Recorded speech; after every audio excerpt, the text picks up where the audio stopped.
Okay, so I've joined all the objects in this tunnel. I have a lot of cleanup to do, but before I do, I'm going to scale this thing down to the scale that it's going to be at.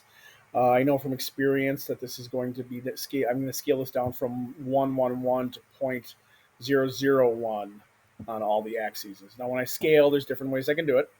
I can go right here to the scale button and scale that way on different axes.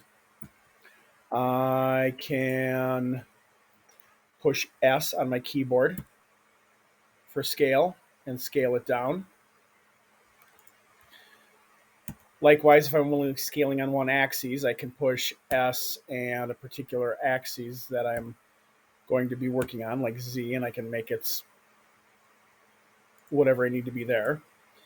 I can simply type the value in here, 0.001, etc.